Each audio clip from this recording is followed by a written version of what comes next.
Halo Gila Bola Indonesia, apa kabar? Baik lagi ke channel Footballism Indonesia. Dukung terus channel ini dengan cara klik subscribe dan like.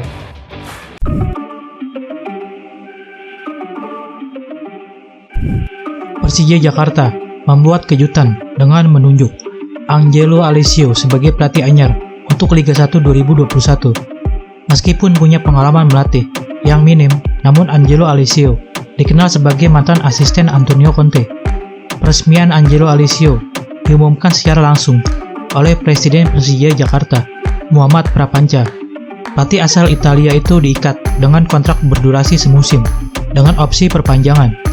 Pelatih Persija di Liga 1 itu Angelo Alessio dari Italia, kontrak setahun, opsi perpanjangan sampai 2023, kata Muhammad Prapanca. Nama Angelo Alessio memang masih asing di Indonesia karena belum pernah melatih di Asia. Namun, Angelo Alessio sudah lama dikenal sebagai loyalis dari pelatih ternama Antonio Conte.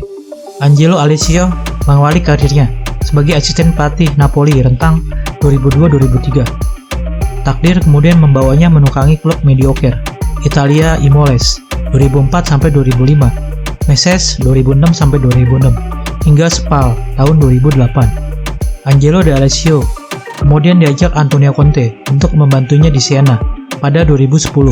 Sejak saat itu, Conte selalu membawanya ke tempat di mana dia berkarir semisal Juventus, timnas Italia hingga Chelsea.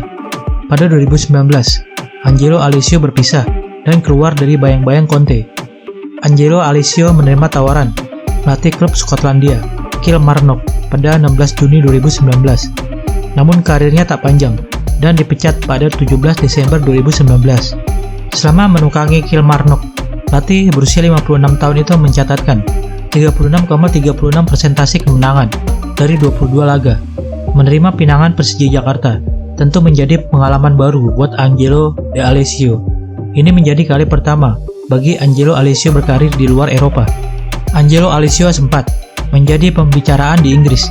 Hal itu terjadi setelah pengakuannya di media lokal mengenai kisah perseteruan antara Antonio Conte dengan Jose Mourinho.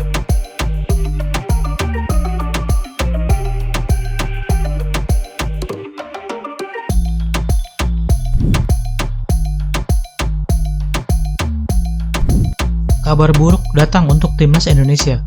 Jelang pertandingan menghadapi Uni Emirat Arab pada Jumat, tanggal 11 bulan 6. Pelatih Sintayong dilarang mendampingi Evan Dimas dan kawan-kawan karena menerima sanksi akumulasi kartu kuning.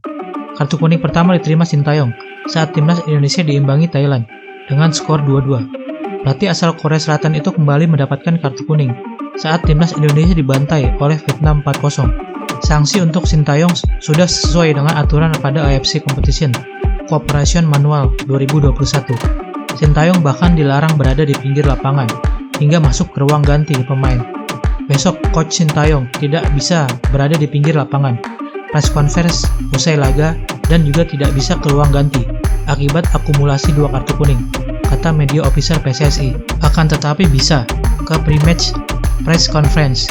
Aturan itu ada di AFC Competition Operation Manual 2021 yang berlaku untuk pemain dan ofisial. Kabar ini tentu saja menjadi kerugian buat timnas Indonesia. Pertandingan melawan Uni Emirat Arab akan menjadi laga terakhir bagi timnas Indonesia di babak penyisian grup G kualifikasi Piala Dunia 2022. Absennya Sintayong mendampingi timnas Indonesia membuat tugasnya akan diambil alih oleh para asisten pelatih timnas Indonesia.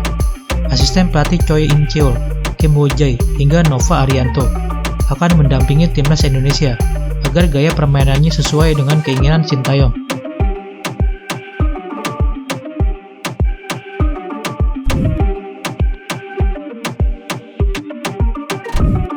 Citra Arema FC seakan bakal kembali glamor setelah mengangkat pengusaha muda Gilang Widya Pramana sebagai presiden klub.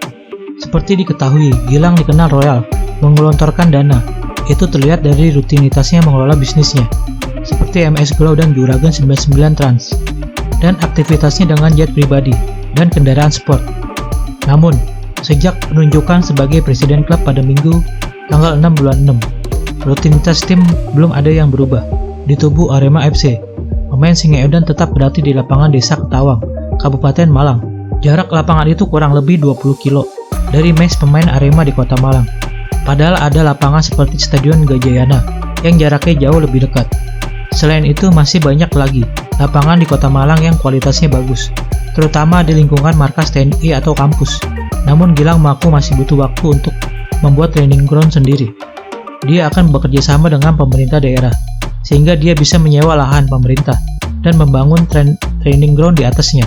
Dia sudah berkomunikasi dengan Wali Kota Malang, Sutiaji, akan rencana ini. Kami akan bekerja sama dengan pemerintah daerah. Kami akan membangun yang bagus, tegas Presiden Arema FC itu.